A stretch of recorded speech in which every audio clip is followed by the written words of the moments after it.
Selamat datang di channel ini, sahabat-sahabatku yang terkasih. Sebentar malam kita akan merayakan Kamis Putih, dan itu berarti kita akan memasuki Tri Hari Suci, atau dalam bahasa Latinnya disebut Triduum Sacrum atau Triduum Paschale.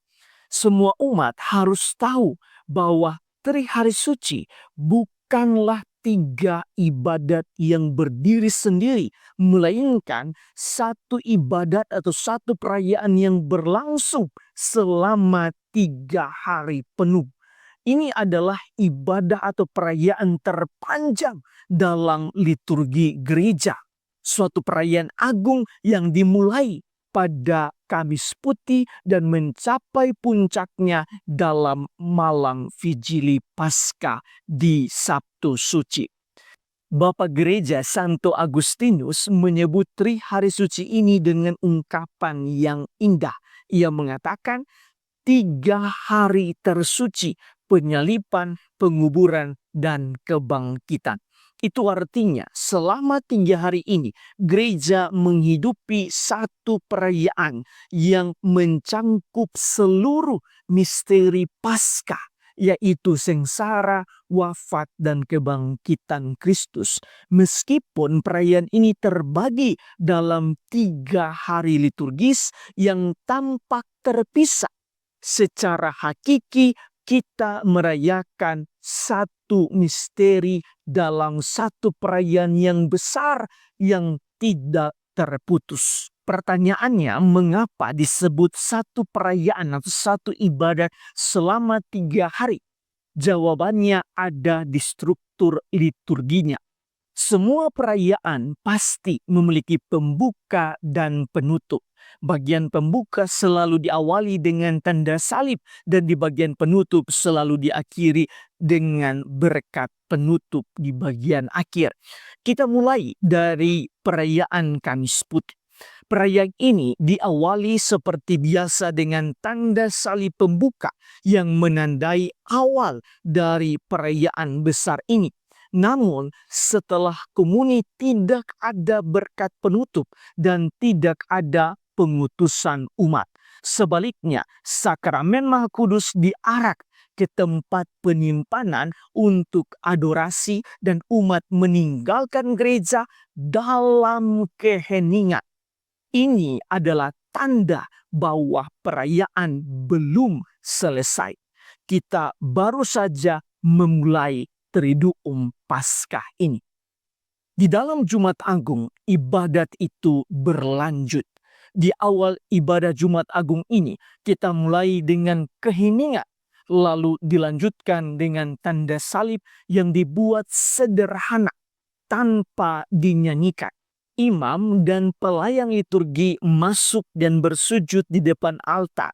Setelah liturgi sabda, penghormatan salib, dan komuni kudus yang diambil dari hosti yang telah dikonsekrasi pada perayaan Kamis Putih malam sebelumnya, dan tidak ada berkat penutup. Sekali lagi, ini menunjukkan bahwa ibadat belum selesai. Kemudian kita masuk dalam Sabtu Suci. Ibadat mencapai puncaknya. Kita mengawali ibadah ini juga dengan keheningan, dan ada tanda salib sederhana tetapi tidak dinyanyikan. Kemudian dilanjutkan dengan liturgi cahaya, pemberkatan api, lilin Paskah, dan nyanyian eksultan. Kemudian kita memasuki liturgi sabda, liturgi baptis jika ada, dan akhirnya liturgi ekaristi. Barulah di akhir perayaan Vigili Paskah ini kita mendengar berkat penutup meriah yang menandai selesainya seluruh rangkaian ibadat Tri Hari Suci ini. Jadi, tanda salib meriah yang dinyanyikan pada Kamis Putih membuka satu perayaan suci atau ibadat suci yang berlangsung tanpa jeda liturgis, atau berlanjut tanpa jeda liturgis hingga berkat penutup meriah yang dinyanyikan pada Vigili Paskah. dalam arti tertentu. Kesatuan hari suci kelihatan di dalam beberapa hal. Pertama, tanda salib yang dinyanyikan secara meriah di awal Kamis Putih dan ditutup dengan tanda salib berkat penutup juga dinyanyikan secara meriah di akhir malam Vigili Paskah.